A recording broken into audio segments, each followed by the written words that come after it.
காலந்தோறும் உருவாகும் அரசியல் எதிரிகளை சிங்கிள் ஹேண்டில் எதிர்கொண்டு முன்னோக்கி செல்ல வேண்டும். நம்மை எப்படி கார்னர் செய்வது என்று தெரியாமல் எதிரிகள் குழம்பி போய் உள்ளனர் என நூல் வெளியீட்டு விழாவில் முதலமைச்சர் மு.க.ஸ்டாலின் உரை. காலந்தோறும் உருவாகுகிற அரசியல் எதிரிகளை சிங்கிள் ஹேண்டில் எதிர்கொண்டு நூற்றாண்டை நோக்கி நடைபோட்டுக்கிட்டு இருக்கிறோம். நம்மளை எப்படி கார்னர் பண்ணுறதுன்னு தெரியாமல் எதிரிகள் புலம்பிகிட்டு இருக்காங்க. இப்போ பாசிசவாதிகளின் பகல் கனவு பலிக்காது, வரலாற்றை படிப்போம், தொடர்ந்து வரலாறு படைப்போம். ஆரிய ஆதிக்கவாதிகள் அறிவிலிகள் யாரும் ஆட்டி பார்க்க முடியாது என முதலமைச்சர் மு.க.ஸ்டாலின் திட்டவட்டம். ஆரிய ஆதிக்கவாதிகள் வந்த வழி மறந்த அடிமைகள், அறிவற்ற அரைகுறைகள்னு யாரும் இந்த ஆலமரத்தை அசைச்சு பார்க்க முடியாது. திராவிடம் எனும் அறிவொளி இயக்கத்தால் நிமிர்ந்த தமிழ்நாடு ஒரு நாளும் தலைகுனியாது. பாசிசவாதிகளின் பகல் கனவு இங்கு பலிக்காது. வரலாற்றை படிப்போம், தொடர்ந்து வரலாறு படைப்போம். திராவிட மாடல் என்று சொல்ல சொல்ல எதிரிகளுக்கு எரிகிறது, அவர்களுக்கு எரிய வேண்டும் என்று நாம் திரும்ப திரும்ப சொல்கிறோம். ஒடுக்கப்பட்ட மக்கள் பக்கம் இருப்பதால் திராவிட இயக்கம் என்றால் ஆதிக்கவாதிகளுக்கு கசக்கிறது என்றும் முதலமைச்சர் மு.க.ஸ்டாலின் சாடல். அடையாளமா ஒடுக்கப்பட்ட மக்களை உயர்த்துகிற கருத்தியல் தெளிவான அடையாளமா திராவிட இயக்கம் இருக்கிற காரணத்தால் தான் ஆதிக்கவாதிகளுக்கும் அவங்களுக்கு அடிமை சேவகம் செய்யக்கூடியவங்களுக்கும் திராவிடம் என்றாலும், திராவிட இயக்கங்கள் என்றாலும், திராவிட முன்னேற்ற கழகம் என்றாலும் கசக்குது, ரொம்ப எரியுது. ஒடுக்கப்பட்டவங்க மேலெழுந்து வராங்க என்பது எவ்வளவு வன்மம் வெளியே வருது. நாம் திராவிட மாடல்னு சொல்ல சொல்ல அவங்களுக்கு திரும்ப திரும்ப எரியுது. அவங்களுக்கு திரும்ப திரும்ப எரியணும்னா நாம் திரும்ப திரும்ப திராவிட மாடல்னு சொல்கிறோம். திமுக துணை பொதுச் செயலாளர் கனிமொழி தலைமையிலான சட்டமன்ற தேர்தல் அறிக்கை தயாரிப்பு குழுவுடன் முதலமைச்சர் மு.க.ஸ்டாலின் சந்திப்பு. அமைச்சர்கள், மூத்த நிர்வாகிகள், முன்னாள் IAS அதிகாரி, தொழில் முனைவோர் உள்ளிட்டோரை கொண்ட குழுவுடன் ஆலோசனை.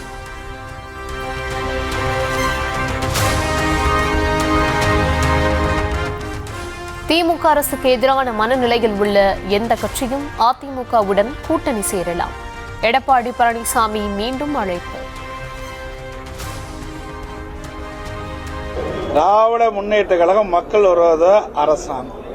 அந்த மக்கள் விரோத அரசாங்கத்தை அகற்றக்கூடிய ஒத்த கருத்துடைய கட்சிகள் எல்லாம் எங்களோடு தேர்தல் நேரத்தில் கூட்டணி அமைக்கலாம் என்று ஏற்கனவே தெரிவித்துவிட்டோம்.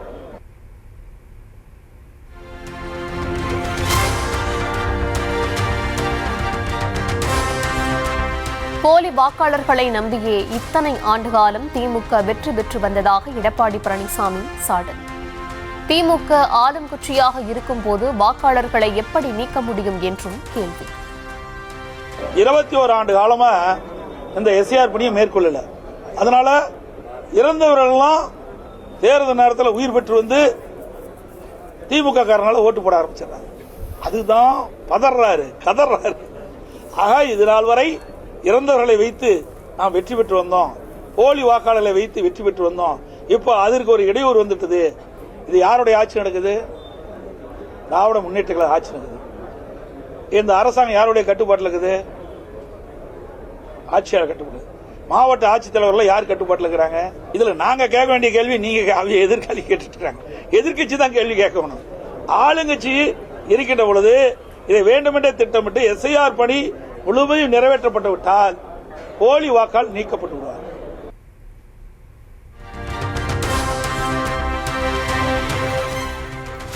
ஊரக வேலை திட்டத்தின் 100 நாள் வேலை என்பதை திருத்தம் செய்து 125 நாட்களாக மத்திய அரசு அதிகரித்திருப்பதாக எடப்பாடி பழனிசாமி பேச்சு. முதலமைச்சருக்கு பாராட்ட மனமில்லாமல் அதிமுகவை குற்றம் சாட்டுவதாக விமர்சனம்.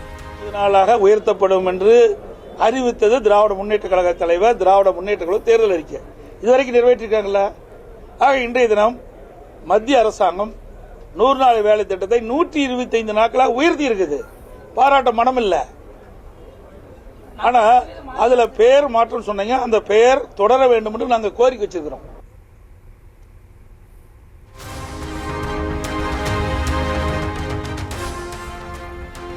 நாளை சென்னைக்கு வருகிறார் தமிழக சட்டமன்ற பாஜக தேர்தல் பொறுப்பாளரும் மத்திய அமைச்சருமான பியூஷ் கோயல். அதிமுக பொதுச் செயலாளர் எடப்பாடி பழனிசாமியை சந்தித்து சட்டமன்ற தேர்தல் தொகுதி பங்கீடு குறித்து பேச வாய்ப்பு.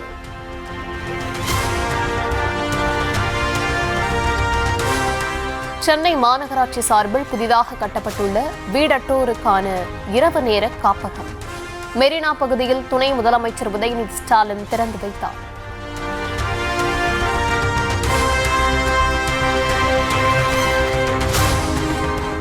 அமைச்சர்கள் ஏவவேலு, தங்கம் தென்னரசு, அன்பில் மகேஷ் ஆகியோருடன் அரசு ஊழியர்கள், ஆசிரியர்கள் பேச்சுவார்த்தை. பழைய ஓய்வூதிய திட்டம் உள்ளிட்ட கோரிக்கைகளை நிறைவேற்ற வலியுறுத்தி பேச்சு.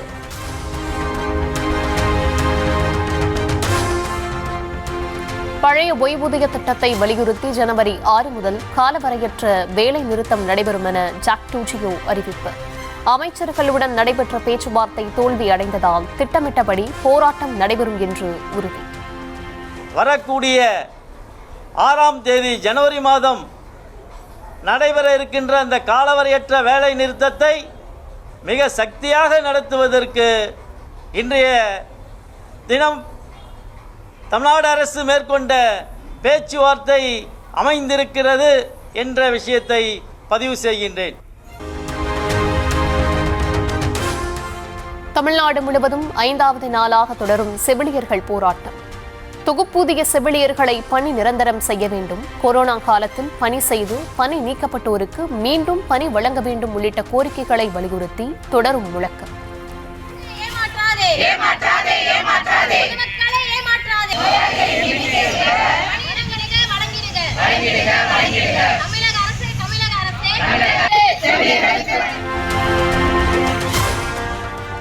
பத்து அம்ச கோரிக்கைகளுடன் போராட்டத்தில் ஈடுபட்டுள்ள செவிலியர்கள் தமிழ்நாடு அரசுடன் 2ஆம் கட்ட பேச்சுவார்த்தை. செவிலியர்களின் கோரிக்கைகள் குறித்து பரிசீலித்து முடிவெடுக்கப்படும் என அமைச்சர் மா சுப்பிரமணியன் அறிவிப்பு. எம்ஆர்பி ஒப்பந்த செவிலியர்களின் போராட்டம் சம்பந்தமாக இன்றைக்கு பல்வேறு தரப்பினருடன் பேச்சுவார்த்தைகள் நடத்தப்பட்டது. பேச்சுவார்த்தைகளில் அவர்களுடைய கோரிக்கைகள் அரசின் சார்பில் பரிசீலிக்கப்பட்டு பல்வேறு கோரிக்கைகளுக்கு விரைந்து தீர்வு காண்பதற்கு நடவடிக்கை எடுக்கப்பட்டது.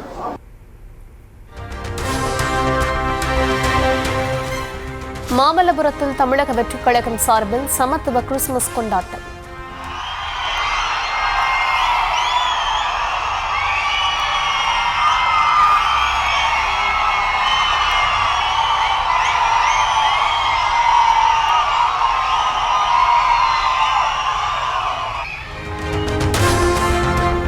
எவ்வளவு பெரிய போராட்டத்தையும் எதிரிகளையும் வெல்ல முடியும். பைபிளில் வரும் ஜோசப் கதையை மேற்கோள் காட்டி தாவேக தலைவர் விஜய் பேச்சு. ஒரு இளைஞனுக்கு எதிராக தன்னோட சொந்த சகோதரர்களே பொறாமைப்பட்டு அவனை பாழும் கிணத்தில் தள்ளிவிட்டு அதுக்கப்புறம் அவர் எப்படி மீண்டு வந்து அந்த நாட்டுக்கே அரசனாகி தனக்கு துரோகம் செஞ்ச தன்னுடைய சகோதரர்கள் மட்டுமல்ல அந்த நாட்டையே எப்படி காப்பாத்தினாருன்னு சொல்லி இந்த மாதிரி நிறைய இன்ட்ரெஸ்டிங்கான கதைகள்லாம் பைபிளில் இருக்கு. படிக்காதவங்க படிச்சு பாருங்க. அந்த குறிப்பிட்ட கதை யாரை பத்தின கதைன்னு நான் சொல்லி தெரிய வேண்டிய அவசியம் இல்லைன்னு நினைக்கிறேன். அது உங்க எல்லாருக்குமே நல்லா தெரியும்.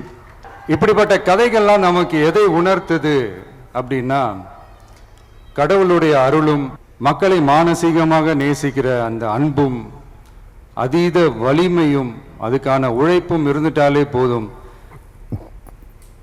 எவ்வளவு பெரிய ஒரு போராட்டமோ ஒரு போரோ இல்லை எதிரிகளையோ ஜெயிக்கலாம் அப்படின்றது தான் இந்த கதைகள்லாம் நமக்கு உணர்த்துது.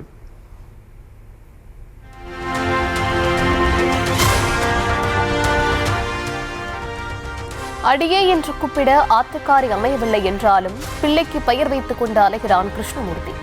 தேசிய ஜனநாயக கூட்டணியில் அமமுகவுக்கு தொகுதிகள் ஒதுக்கப்பட்டு விட்டதாக பரவும் தகவல் குறித்து கேட்கப்பட்ட கேள்விக்கு டிடிவி தினகரன் ருசிகர பதில். அடியேன்னு கூப்பிடுறதுக்கு ஆத்துக்காரியே அமையல, ஆனா பிள்ளைக்கு பேர் வச்சுட்டு அலைகிறானா கிருஷ்ணமூர்த்தின்னு சொல்லுவாங்க. இது யார் அந்த கிருஷ்ணமூர்த்தி? இதே மாதிரி வதந்திகளை கிளப்புறாருன்னு எனக்கு தெரியும். அந்த வதந்திகளை விதைக்கிற கிருஷ்ணமூர்த்தி யார் என்று என்பது எனக்கு தெரியும். அதை பரப்புகின்ற கிருஷ்ணமூர்த்தியின் சீடர்கள் யார் என்பது தெரியும். அவர்கள் ஏமாந்து போக போகிறார்கள்.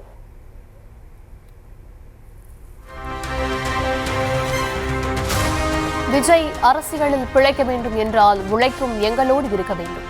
விஜயால் தனியாக சாதிக்க முடியாது, தனியாக நின்று காணாமல் போய்விடக் கூடாது என தமிழிசை சவுந்தரராஜன் எச்சரிக்கை.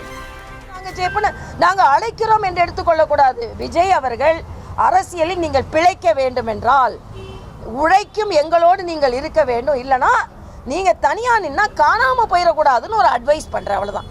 பலம் பலத்தோடு சேர வேண்டும், நீங்கள் பலவீனமாகி விடாதீர்கள் என்று. ஆனா விஜய் இல்லைனா கூட நாங்க ஜெயிப்போம், விஜய் இருந்தால் இன்னும் அதிக வாக்குகளை வாங்குவோம் என்பதை நான் சொல்றேன். செப்டம்பர் 28ஆம் தேதி 828 பணியிடங்களுக்கு நடைபெற்ற குரூப் 2A முதல்நிலை தேர்வு முடிவுகள் வெளியீடு.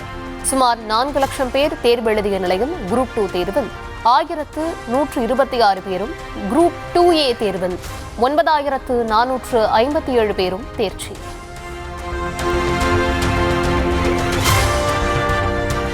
திருப்பரங்குன்றம் மலைக்கு செல்ல அனைவருக்கும் அனுமதி அளித்து உத்தரவு. தீபம் ஏற்றும் விவகாரம் பிரச்சனையாகி போலீசார் அனுமதி மறுத்திருந்த நிலையில் அனுமதி அளிப்பு.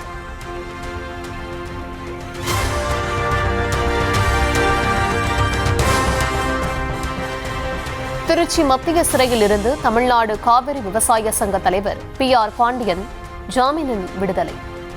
ONGC குழாய்களை சேதப்படுத்திய வழக்கில் விதிக்கப்பட்ட 13 ஆண்டு சிறை தண்டனையை உயர்நீதிமன்றம் நிறுத்தி வைத்த நிலையில் வெளியே வந்தார்.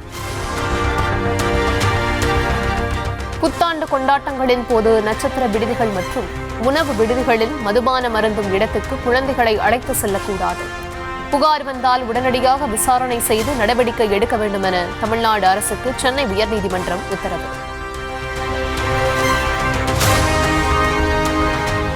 தமிழர் பெருமைகளை பறைசாற்றும் வகையில் நடைபெறும் சென்னை சங்கமம் நம்ம ஊரு திருவிழா கலை நிகழ்ச்சிகள் முதலமைச்சர் மு க ஸ்டாலின் ஜனவரி 14ஆம் தேதி தொடங்கி வைக்கிறார்.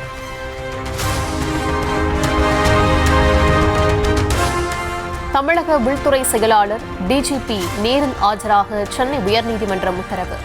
நீதிமன்ற அவமதிப்பு வழக்கில் ஜனவரி 12ஆம் தேதி நேரில் ஆஜராகும்படி ஆணை.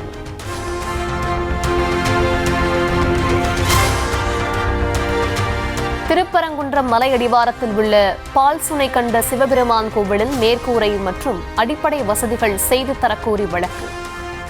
அரசு உரிய வசதிகள் செய்து தந்துள்ள நிலையில் நீதிமன்றத்தை பிரச்சார மேடையாக பயன்படுத்த வேண்டாம் என மனுதாரருக்கு உயர்நீதிமன்றம் கண்டிப்பு.